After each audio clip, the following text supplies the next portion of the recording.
Hi guys, happy Easter. Today my kids and we boiled some eggs and we used food coloring, the hard-boiled eggs, and paper towels and rubber bands to do some tie-dyed Easter eggs.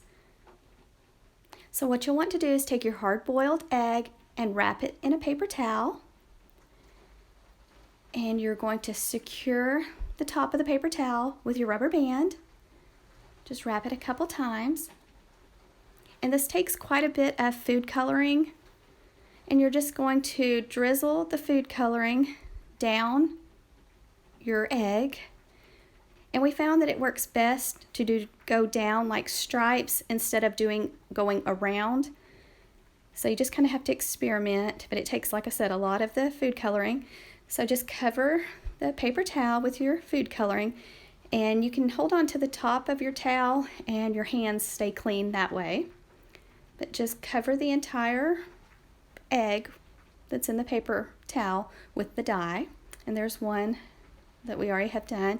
And you will have to let these sit for about 25 to 30 minutes until they're completely dry before you take the paper towel off. On the last one we did, we took the paper towel off just a little bit too soon because it was a little wet.